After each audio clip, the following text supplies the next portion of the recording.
Hello everyone, welcome to our channel Ganesh world. दोस्तों, आज की वीडियो में हम मैथ्स पेडालॉजी में विभिन्न गणितज्ञों द्वारा दिए गए कथन देखेंगे या उनके द्वारा जो परिभाषाएं दी गई हैं उन परिभाषाओं को देखेंगे। और इसमें दोस्तों हम सभी गणितज्ञों द्वारा दी गई परिभाषाओं और कथनों को कंप्लीट करने वाले हैं। तो दोस्तों ये हमारे एग्जाम के पॉइंट ऑफ व्यू से, चाहे एमपी टेट हो, चाहे यूपी टेट हो, चाहे सी टेट हो, ऑल एलिजिबिलिटी टेस्ट के लिए ये इम्पोर्टेंट चीज रहेगी। और दोस्तों हाँ, इससे पहले दोस्तों मैंने 120 प्लस क्वेश्चन की एक वीडियो डाल दी है। यदि आपने उसको नहीं देखा है तो उसको जरूर देखें, क्योंकि दोस्तों उस वीडियो में सभी मैथ्स पेडोलॉजी के सभी टॉपिकों से संबंधित क्वेश्चन कराए गए हैं और बहुत इंपॉर्टेंट क्वेश्चन कराए गए हैं। तो दोस्तों यदि आपने उसको नहीं देखा तो वीडियो के डिस्क्रिप्शन में उसका लिंक दिया है, आप जाकर उसको देख सकते हैं। तो देखते हैं दोस्तों आज की वीडियो में हमारे कथन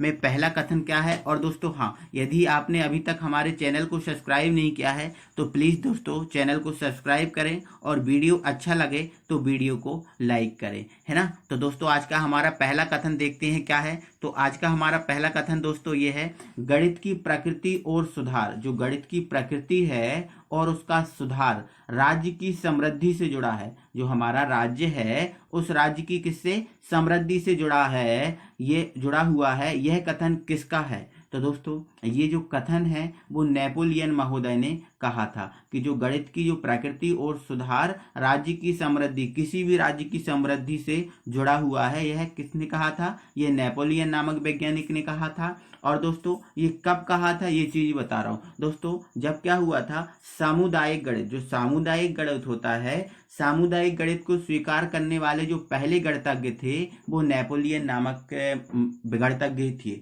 है ना। तो ध्यान रखना है कि जब सामुदायिक गणित को इन्हें स्वीकार किया था उस समय इन्होंने कहा था कि गणित की प्रकृति और सुधार राज्य की समृद्धि से जुड़ा हुआ है। यह इन्होंने जब कहा था, ठीक है, आपको समझ में आ गया होगा। इसके बाद दोस्तों हम आगे बढ़ जाते हैं और हमारा दूसरा कथन है, गणित विज्ञान की रानी है। यह कथन किसका है? तो ये कथन है दोस्तों गॉस महोदय का। इसके बाद हमारा थर्ड कथन है, गणित को विज्ञान का नौकर माना जाता है। जो गणित है उस गणित को विज्ञान का नौकर माना जाता है, ठीक है। गणित जो है वो विज्ञान है, उसका नौकर है। यह किसने कहा था? तो ये दोस्तों कहा था बेल महोदय ने। किसने कहा था? बेल महोदय ने। इसके बाद दोस्तों हम अगला कथन देख लेते हैं। अगला कथन दोस्तों हमारा है, यदि विज्ञान की रीढ़ की हड्डी, यदि जो विज्ञान है, यदि उस विज्ञान की रीढ़ की हड्डी जो गणित है उस गणित को हटा दिया जाए, रिमूव कर दिया जाए, तो संपूर्ण भौतिक सभ्यता, जो हमारी संपूर्ण भौतिक सभ्यता है वो निसंदेह नष्ट हो जाएगी, मतलब खत्म हो जाएगी। अगर मैथ को खत्म कर दिया जाए तो रियलिटी है ये, मैथ को खत्म कर दिया जाए ना तो संपूर्ण भौतिक संपदा बिल्कुल नष्ट हो जाएगी, क्योंकि हमें कुछ कैलकुलेशन नहीं आएगा। फिर जो आगे पीढ़ी आने वाली है उसको कोई कैलकुलेशन नहीं आएगा। जब कैलकुलेशन नहीं आएगा तो निसंदेह नष्ट ही हो जाएगी। तो ये किसने कहा था? तो दोस्तों ये कहा था यंग महोदय ने। किसने कहा था? यंग महोदय ने कहा था। इसके बाद दोस्तों हम आगे बढ़ जाते हैं। हमारा अगला कथन है दोस्तों, तार्किक चिंतन के लिए गणित एक शक्तिशाली साधन है। जो तार्किक चिंतन होता है उसके लिए गणित एक शक्तिशाली साधन है। यह किसने कहा था? तो दोस्तों ये कहा था बर्नार्ड शॉ गणितज्ञ ने। बर्नार्ड शॉ गणितज्ञ ने कहा था, ठीक है। इसके बाद अगला क्वेश्चन है हमारा दोस्तों, अगला हमारा कथन है, गणित सभी विज्ञानों का सिंह द्वार एवं कुंजी है। मतलब गणित है सभी को ओपन कर देती है, सभी का जो डोर है, सभी की है। यह किसने कहा था? तो ये कहा था दोस्तों रोजर बेकन ने। किसने कहा था? रोजर बेकन ने। इसके बाद अगला हमारा कथन है, गणित संस्कृति एवं सभ्यता का दर्पण है। जो गणित है वो संस्कृति का और जो सभ्यता है उसका दर्पण है। यह किसने कहा था? तो ये दोस्तों कहा था हॉगबेन महोदय ने। किसने? हॉगबेन महोदय ने ये कहा था। इसके बाद दोस्तों हम आगे पहुंचते हैं। हमारा अगला कथन है, गणित क्या है? गणित क्या है? यह जो गणित है वो क्या है? यह उस मानव चिंतन का प्रतिफल है जो अनुभवों से स्वतंत्र, तथा सत्य के अनुरूप है। जो अनुभव है उनसे कैसा है, स्वतंत्र है, और सत्य के कैसा है, अनुरूप है। तो ये कहा था दोस्तों आइंस्टीन महोदय ने। किसने कहा था, आइंस्टीन महोदय ने कहा था। इसके बाद हमारा अगला कथन है, गणित एक विज्ञान है। जो गणित है वो क्या है, एक विज्ञान ही है जिसकी सहायता से आवश्यक निष्कर्ष निकाले जा सकते हैं, है ना। जो गणित है वो एक विज्ञान ही है, लेकिन ऐसा विज्ञान है जिसकी सहायता से हम आवश्यक निष्कर्ष निकाल सकते हैं, इम्पोर्टेंट मतलब सही निष्कर्ष निकाल सकते हैं, ये ऐसा विज्ञान है। तो ये किसने कहा था, बेंजामिन पियर्स ने। किसने कहा था, बेंजामिन पियर्स। तो दोस्तों कभी आपको बेंजामिन भी आ सकता है, कभी आपको पियर्स भी आ सकता है, तो इन दोनों में से आपका जो आएगा आप और आंसर लगा दोगे, ठीक है। बेंजामिन आए तो बेंजामिन लगा देना,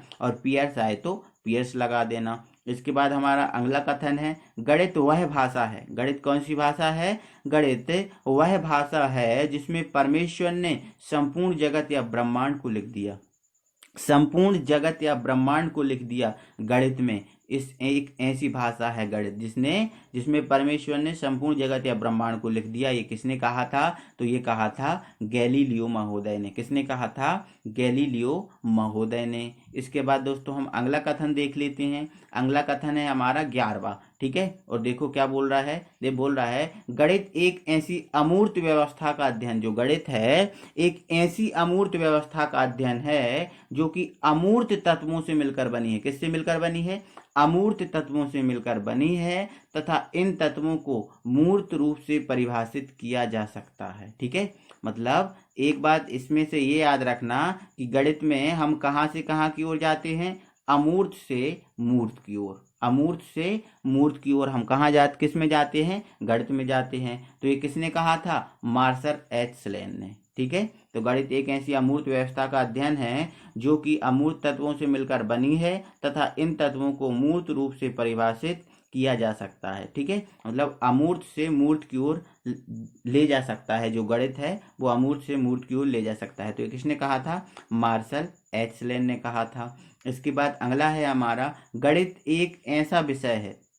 गणित कैसा विषय है, गणित एक ऐसा विषय है जिसमें हम यह भी नहीं जानते कि हम किसके बारे में बात कर रहे हैं, और यह भी नहीं जानते कि हम जो कर रहे हैं वह सत्य है या नहीं। तो सही है दोस्तों, हमें पता नहीं होता गणित में हम क्या कर रहे हैं और क्या हमारा आंसर निकलेगा। ये चीजें हमें क्या पता होती हैं, बिल्कुल नहीं होता। तो ये किसने कहा था, ये कहा था व्हाइटेड रसेल महोदय ने। किसने कहा था, व्हाइटेड रसेल महोदय ने ये कहा था। इसके बाद दोस्तों हम अगले कथन पे पहुंचते हैं, और अगला कथन हमारा 13वां कथन है। और देखो क्या बोल रहा है, बोल रहा है, गणित वह मार्ग है। कौन सा मार्ग है, गणित वह मार्ग है जिसके द्वारा बच्चों के मन या मस्तिष्क में, जो बच्चों का मन होता है या मस्तिष्क होता है, उनमें तर्क करने की आदत स्थापित होती है। तर्क करने की मतलब किसी बात को छेड़ने की जरूरत होती है। मतलब ये बोलते हैं कि ऐसा हुआ तो ऐसा क्यों हुआ, ये हुआ तो कैसे हुआ, क्या, ये सब चीजें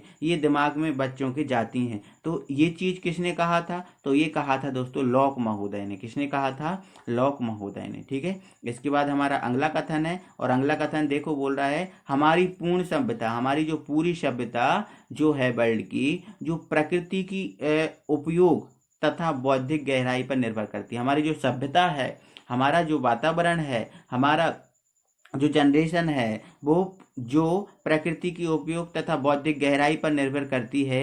इसकी जो वास्तविक बुनियाद है ना, वो वास्तविक बुनियाद गणित है। क्या है वो, गणित है। ये किसने कहा था, तो दोस्तों ये कहा था प्रोफेसर बॉश नामक महोदय ने, ठीक है। प्रोफेसर बॉश जो गणितज्ञ थे उन्होंने कहा था। तो दोस्तों वीडियो अच्छा लग रहा है तो वीडियो को दोस्तों लाइक कर दीजिए, और दोस्तों अभी तक आपने सब्सक्राइब नहीं किया है तो प्लीज़ चैनल को सब्सक्राइब भी कर लीजिए। इस प्रकार की वीडियो मैं लाता रहूँगा और आपको फ़ायदा कराता रहूँगा, ठीक है। तो दोस्तों अगले क्वेश्चन पे पहुँच जाते हैं, और हमारा अगला कथन देखते हैं क्या है। तो दोस्तों ये अगला कथन हमारा डबल हो गया है, बट ये हमने 14 तक तो पढ़ लिया है, हमें 15 बार देखना है। तो 15वां है हमारा, गणित मापन, मात्रा तथा परिणाम का विज्ञान है। जो गणित है वो किसका, मापन का, मात्रा का, और परिणाम। तो सही है, मापन भी हम करते हैं गणित में, मात्रात्मक विश्लेषण भी हम गणित में करते हैं और परिणाम भी हम गणित में निकालते हैं। तो ये तीनों चीजें किसने कही थी? तो दोस्तों ये कही थी ऑक्सफोर्ड डिक्शनरी। जो ऑक्सफोर्ड डिक्शनरी आती है उस ऑक्सफोर्ड डिक्शनरी में ये कहा गया था। इसके बाद दोस्तों हम आगे बढ़ जाते हैं और हमारा अगला कथन देखते हैं। हमारा अगला कथन है दोस्तों, गणित मस्तिष्क को तीव्र एवं तीक्ष्ण बनाने में। क्या बोल रहा है उसने? जो गणित है वो गणित हमारे मस्तिष्क को, हमारा जो दिमाग होता है उस दिमाग को तीक्ष्ण बनाने में, किसमें? तीक्ष्ण बनाने में, नुकीला बनाने में उसी प्रकार कार्य करता है जैसे किसी औजार को तीक्ष्ण बनाने में काम आने वाला पत्थर। देखो दोस्तों क्या होता है, यदि ये पत्थर होता है, ये पत्थर पे हम इस औजार, कोई भी औजार है, जैसे हमारा सब्जी काटने वाला हंसिया हो, है ना, या फिर कोई कुल्हाड़ी हो, उस कुल्हाड़ी को या हंसियों को पत्थर पे हम घिस देते हैं तो क्या हो जाता है? वो नुकीला हो जाता है, मतलब धारदार हो जाता है। तो उसी प्रकार दोस्तों जो गणित है वो गणित हमारे मस्तिष्क को या मन को क्या कर देता है? तीक्ष्ण कर देता है, तीव्र कर देता है। तो यह किसने कहा था? तो ये कहा था दोस्तों हब्स नामक गणितज्ञ ने, हब्स नामक गणितज्ञ ने। ठीक है, अब अगला कथन दोस्तों हमारा है, अगला कथन है, देखो अब दोस्तों ये जो कथन है ये दो प्रकार से पूछता है। कैसे कैसे पूछता है उसको बता रहा हूं। ठीक है, गणित एक ऐसा विषय है जो मानसिक शक्तियों को, किसको? मानसिक शक्तियों को प्रशिक्षित करने का अवसर प्रदान करता है। बस इतना याद रखना, गणित एक ऐसा विषय है जो मानसिक शक्तियों को प्रशिक्षित करने का अवसर प्रदान करता है। यह कथन किसने कहा? तो यह कथन किसने कहा? प्लेटो ने कहा। एक इस प्रकार से पूछ सकता है। दूसरा ऐसा पूछ सकता है, एक सशक्त आत्मा में चेतना एवं नवीन जागृति उत्पन्न करने का कौशल गणित ही प्रदान करता है। क्या बोला मैंने? एक सशक्त आत्मा में चेतना एवं नवीन जागृति उत्पन्न करने का जो कौशल है वो गणित ही प्रदान करता है। यह किसने कहा? तो यह कहा था प्लेटो नामक वैज्ञानिक ने। तो ये दो प्रकार से हो गया। अब या तो इतना पूछ सकता है, एक मिनट, या तो इतना पूछ सकता है या फिर इधर से लेकर इतना पूछता है। दो प्रकार से पूछ लिया। अब तीसरी प्रकार से कैसे पूछता है? तो तीसरे प्रकार से दोस्तों ये पूरा कथन देता है और पूछता है, गणित एक ऐसा विषय है जो मानसिक शक्तियों को प्रशिक्षित करने का अवसर प्रदान करता है। या यहाँ से फिर या नहीं आएगा, एक सशक्त आत्मा में चेतना एवं नवीन जागृति उत्पन्न करने का कौशल गणित ही प्रदान करता है। तो ये पूरा भी आ सकता है और ये पूछ सकता है किसका है? तो किसका है?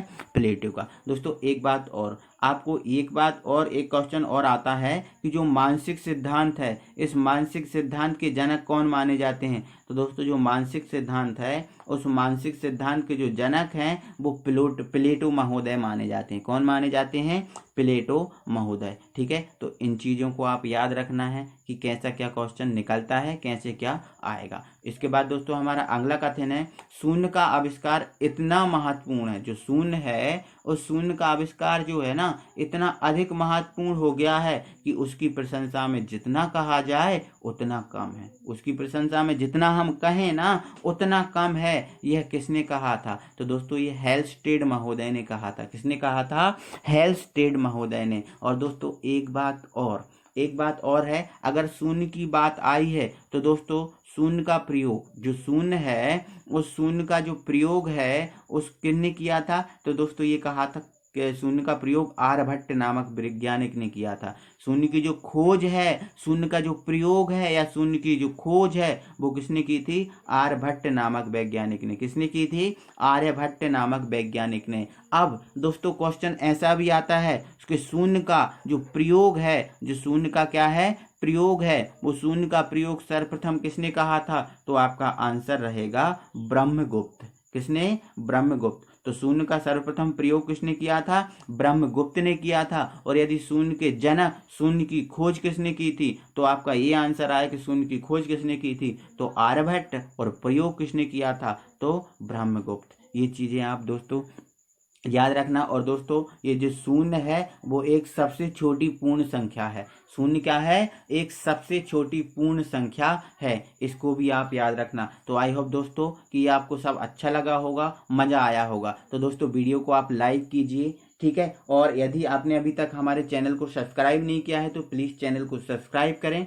और बेल आइकन को भी प्रेस करें, ताकि दोस्तों जो आगे वीडियो आए उसका नोटिफिकेशन सबसे पहले आपके पास पहुंचे। और दोस्तों अपने दोस्तों लोगों को भी शेयर कर दो ताकि उनका ही फायदा हो। अगली वीडियो में हम फिर मिलते हैं, तब तक के लिए थैंक यू वेरी मच।